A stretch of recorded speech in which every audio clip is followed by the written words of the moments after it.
If you want to fix a broken email sequence that isn't doing anything for your sales funnel, or boost a poorly performing one, or in the best case scenario, squeeze more sales out of an already successful sequence, it's time to optimize your sales emails. Hi, I'm Paige from the impactcopywriter.com, and today we're going to talk about email optimization, specifically when it comes to sales emails. And I'm going to share with you kind of my process when I'm going through a sales email sequence to optimize it for better conversions.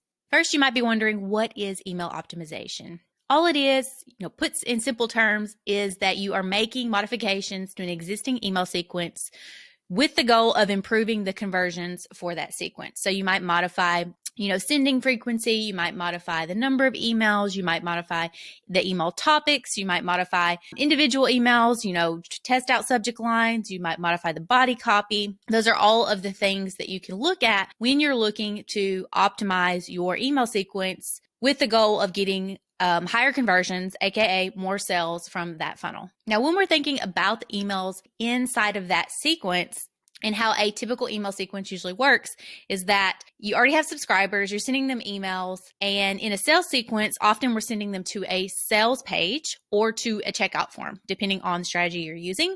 So really, we're not optimizing for purchases necessarily in the email sequence itself. We're really optimizing for more opens, so getting more people to open that email, and for more clicks and getting more people to click on the links that you've provided either to a sales page or to a checkout page. Email optimization is one of my favorite things to do because it's like solving a gigantic puzzle.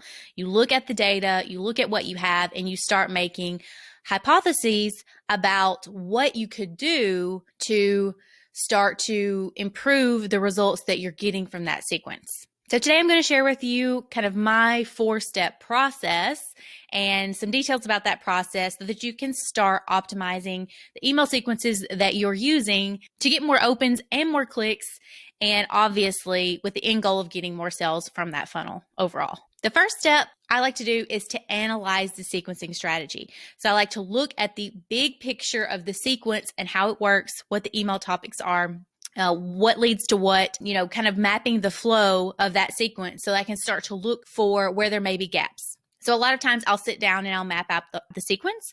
In this case, I was mapping out a full funnel and doing a kind of a review of that, optimizing that. But if we look just at the email part here, you can see that I've mapped out kind of what the flow is, emails leading to blog posts, indirectly leading to sales pages. Big red flag there, right? And I've also kind of mapped out the overall kind of topic or theme of the email. Now, the reason I do that is because when I'm looking at the big picture of the strategy, of the sequencing strategy, I'm asking myself, does this sequence follow a proven persuasion framework? My personal favorite is PAS+. I'm also looking at VOC. So in an ideal scenario, you would have some VOC research that you can look at to go back through and see, are the biggest insights that's coming from our potential customers or actual customers, are those reflected, addressed in the sequence itself, around proof? Did we prove the right things?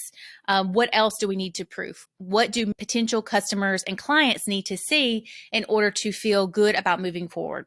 On the other side, we also need to look at objections. Like, what are their biggest sticking points, hesitations, concerns? What do we need to bust through or reshape or reframe or make them feel good about in order to move forward with the purchase? And those things come from your voice of customer research. Now, a lot of times, if you didn't start from using a proven persuasion framework, if you didn't start by doing VOC first, then you're probably going to have a lot missing from your sequence. And so you're likely going to need new emails, and you're likely going to need to take existing emails and kind of rework them so that they're more aligned with persuasion best practices and with your VOC insights. Step 2 for me is to look at the emails individually. Now, once I've got kind of the hypotheses and the weak spots and the gaps in the existing strategy, and I've got kind of a starting place there, then I like to look and see what are my opportunities in the individual emails. So I start by looking at the open rate data and the click-through rate data to see what are my highest performing emails and what are my weakest emails. And in most cases, I'm going to start with the weakest performers.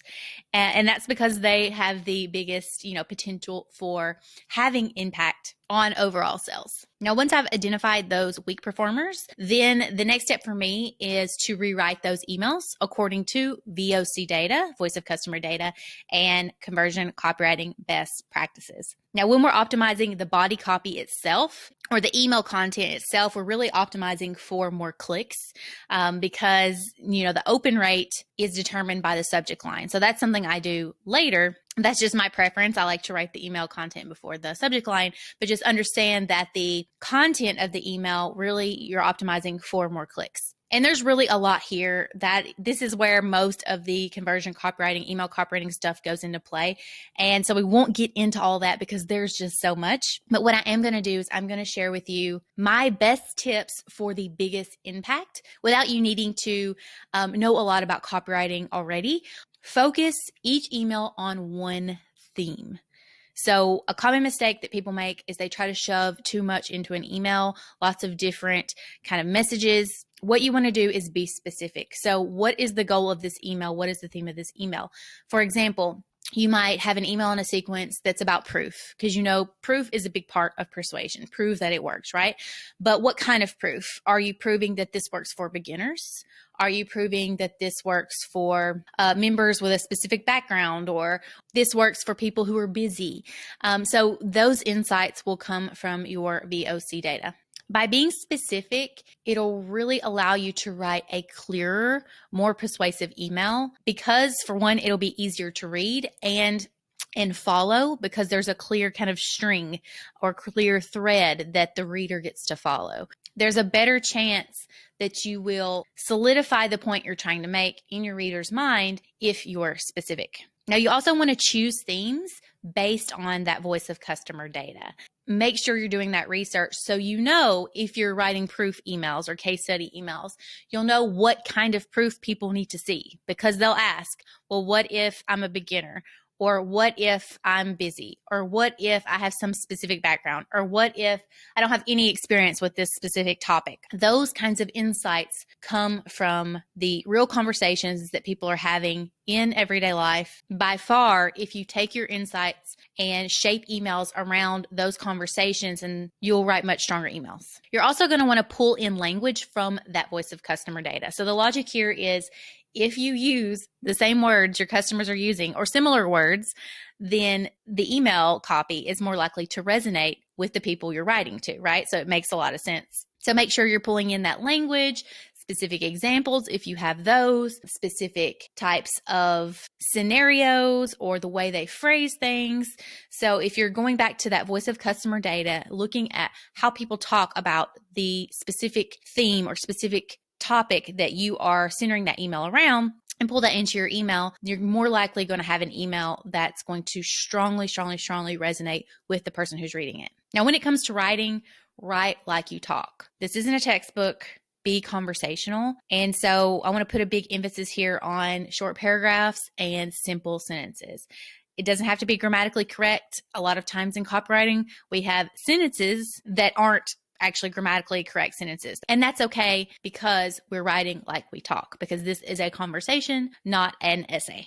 And one of the best tips that I have seen for editing and writing and polishing up the words that you already have, or if you're trying to rework an email that you have and trying to work it more into VOC so it's VOC aligned, or you're trying to improve kind of the flow and how it sounds, the conversational elements, the best tip I have for you is just to read aloud when you're editing so that you can see where it doesn't sound like a conversation. So you can see where the language is too complicated, or you need to break things up into smaller chunky sentences, or where you have the opportunity to structure sentences in a way that have a really powerful impact because they're short and snappy and one right after the other. But you'll hear those things when you start to read your copy aloud. Now, step 4 for me is writing new subject lines for testing. Now, remember I said the purpose of the subject line is to get someone to open the email, and that is the only thing we're optimizing for. And now you will want to have options that you can test because, for one, you have the functionality in most email service providers. Because it's easy, it makes sense to test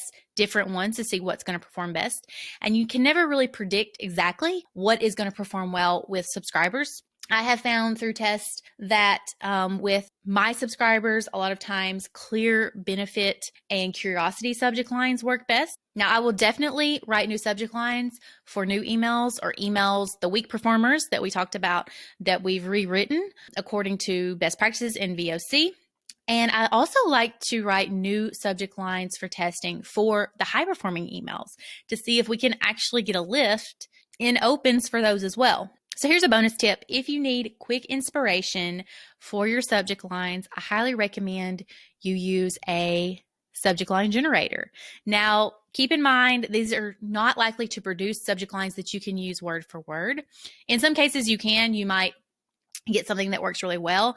But the way I like to use a subject line generator is just for quick inspiration so that I can take the ones that it creates, with the computer or with some kind of formula, and I can start to iterate on those and make those stronger.